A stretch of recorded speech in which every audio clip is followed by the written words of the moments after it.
हरिओम नमः शिवाय। श्रीमद् भगवद गीता अध्याय तृतीय श्लोक संख्या 15 चैप्टर 3 श्लोक नंबर 15। सर्वप्रथम श्लोक।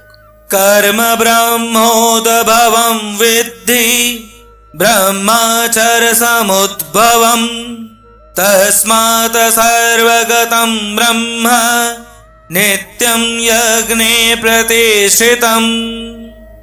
श्रीमद् भगवद गीता गीता प्रेस गोरखपुर में अध्याय तृतीय श्लोक संख्या 15 का अनुवाद कुछ इस प्रकार से बताया गया है।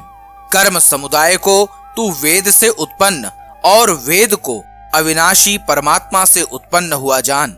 इससे सिद्ध होता है कि सर्वव्यापी परम अक्षर परमात्मा सदा ही यज्ञ में प्रतिष्ठित है। श्रीमद् भगवद गीता यथा स्वरूप में अध्याय तृतीय श्लोक संख्या 15 का अनुवाद कुछ इस प्रकार से बताया गया है।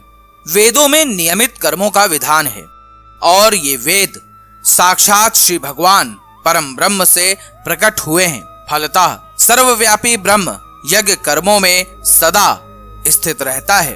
श्रीमद् भगवद गीता यथा स्वरूप में अध्याय तृतीय श्लोक संख्या 15 का तात्पर्य कुछ इस प्रकार से बताया गया है। इस श्लोक में यज्ञार्थ कर्म अर्थात कृष्ण को प्रसन्न करने के लिए कर्म की आवश्यकता को भली भांति विवेचित किया गया है।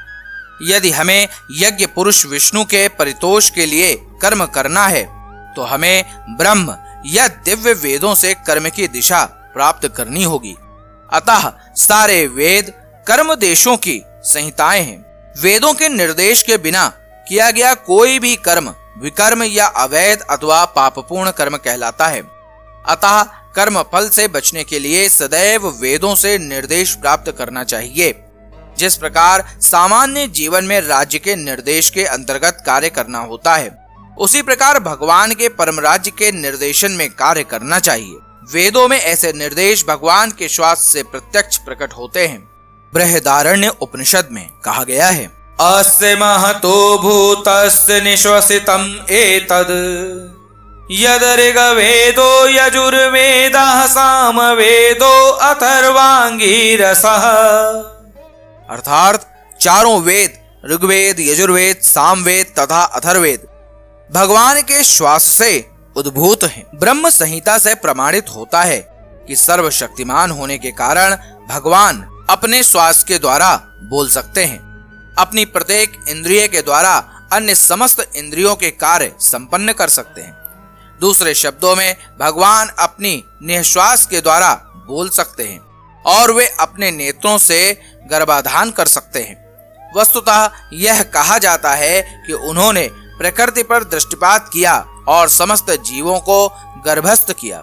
इस तरह प्रकृति के गर्भ में बुद्ध जीवों को प्रविष्ट करने के पश्चात उन्होंने उन्हें वैदिक ज्ञान के रूप में आदेश दिया, जिससे वे भगवत धाम वापस जा सकें। हमें यह सदैव स्मरण रखना चाहिए कि प्रकृति में सारे बुद्ध जीव भौतिक भोग के लिए इच्छुक रहते हैं, किंतु वैदिक आदेश इस प्रकार बनाए गए हैं कि मनुष्य अपनी विकृत इच्छाओं की पूर्ति कर सकता है और तथाकथित सुख भोग पूरा करके भगवान के पास लौट सकता है। बुद्ध जीवों के लिए मुक्ति प्राप्त करने का यह सुनहरा अवसर होता है। अतः उन्हें चाहिए कि कृष्ण भावना भावित होकर यज्ञ विधि का पालन करें। यहाँ तक कि जो वैदिक आदेशों का पालन नहीं करते वे भी कृष्ण भावनामृत के सिद्धांतों को ग्रहण कर सकते हैं, जिससे वैदिक यज्ञों या कर्मों की पूर्ति हो जाएगी। हरिओम नमः शिवाय। अब आप मेरे साथ बोलिए, हरे कृष्ण कृष्ण कृष्ण हरे हरे, हरे राम राम राम हरे हरे।